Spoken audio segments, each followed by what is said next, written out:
Hey, I'm Tamara Krinsky with the Red Carpet Report. I am reporting for duty here in Beverly Hills at the Paley Center. We are here for the Los Angeles premiere of the new Fox comedy, Enlisted. Let's go talk to some recruits. Hey, Barker. Hey. Hey, I'm Tamara. Hi, Tamara. So congrats on the show. Oh, thank you. You're welcome. So you, in one of the interviews that you did, you talked about the fact that when you were growing up in Tucson, you used to dress up in camo and play out in the desert. So what's it like getting to realize that fantasy? Oh my gosh. Hey guys, I'm trying to do some things here. Oh, thank you. Just Be polite. It's a dream come true. Absolutely. I was back in Arizona for the holidays, and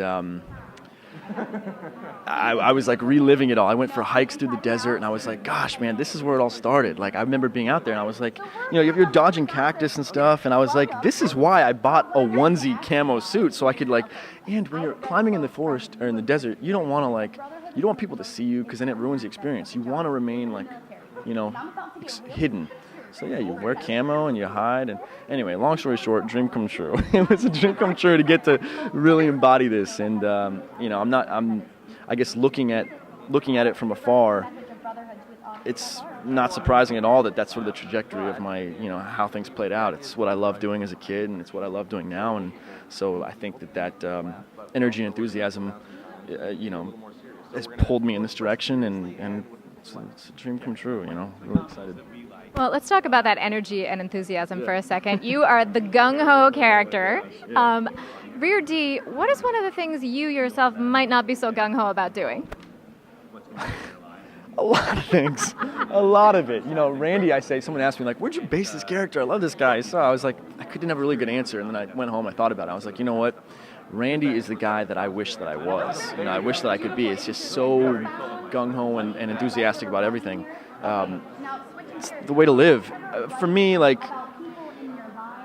gardening. I mean, if I was in the Army, I would want to be, I'd want to be on the front lines, what I envision.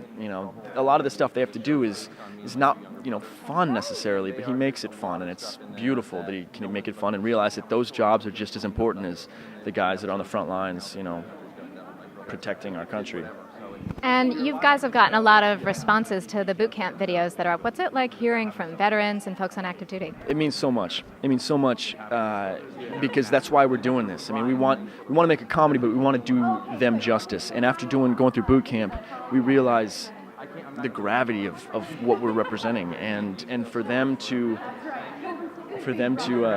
appreciate what we're doing is.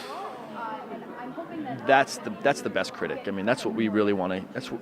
That's what we want to laugh. That's what we want to support us, and so we've gone out of our way to show it to veterans in hospitals and men and women in the military currently, and when they can laugh about it and they have such a good sense of humor. I mean, it's great. It's awesome. Well, one of the things that's come up is the fact that a lot has changed from the pilot to the rest of the episodes, working with your military advisors. What's the one or two authentic details that have really helped you get into character? The things in the pilot, the general public won't even notice. Military will notice. It's things like having your thing your blouse unzipped, or your hair too long. Wait a minute, they wear blouses in the military? They call them. It's just the camo top, basically. So you have a shirt underneath, and if I was unzipped, you would never. And in the pilot, character choices were like, oh, I have it unzipped, but it's not. It would never happen. But going through boot camp, I mean, it's just the discipline. Everything's so disciplined. Just the way that you stand, and I mean, everything is. I mean, standing at attention, everything. It's just you when you put on that suit, when you lace up those boots, you just feel like a man in uniform. And for me, I mean, that's the dream come true. That's what I've always pretended. So it's cool to. It's cool to lace up those boots and do it the right way. I mean, the way that I tie them, the way that I put the boot blousers on, which are these. No, I want to know, what is a blouse thing? It's an elastic. It's like an elastic strap that you put around the boot, and then you can take your pants and you can tuck it under that so that it holds it tight against the boot. So basically what you're telling me is that there's a lot of fashion issues when you're serving. Oh yeah. And it's easy for Jeff, not to mention names, Jeff, again, to to just be like, oh, I'll be lazy and just like, no, not me. I'm like sitting there making sure this thing looks freaking perfect.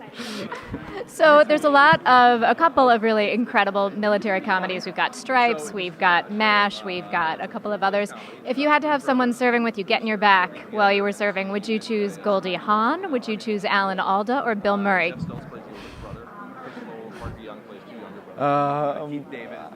Gosh, all of them would be brilliant. I'm going to say Bill Murray just because he's hilarious, and I would love to see him watching my six. Yeah, Goldie Hawn would be great too. Gosh, let's stick with Bill Murray. And let's talk about your brothers for a sec. Yeah. Tell me, I hear that you've been hanging out with Jeff a little bit. What's that like? A little bit, yeah, man. He's my brother. He's like my big brother. Recently, it hasn't been so much because we've been out of town and stuff. But yeah, as soon as we got the show, it was like, all right, let's make this whole brother thing feel real. And I just hung out with them all the time. Probably just most obnoxious kid ever. But you know what? I love it because we're just a bunch of random actors, that would normally maybe never get the chance to even meet, or maybe you meet in passing. But when you're playing brothers, it's such an amazing opportunity to pretend that you are and to treat another human being as if it's somebody that's part of your family. And you quickly realize that it's way more fun to treat somebody as if he's a member of your family than he's not, because now you've got a closeness, a love for somebody that normally would be standoffish to. So Chris and Jeff, love them both, man. They're great guys, and I'd probably bother the heck out of them. But Well, we look forward to seeing that chemistry on screen. Thanks so much. Yeah, Thanks so much for watching. If you like the video, click like, and if you want more interviews, hit subscribe, and leave me a comment below with your favorite military movie. From me, we're talking Private Benjamin.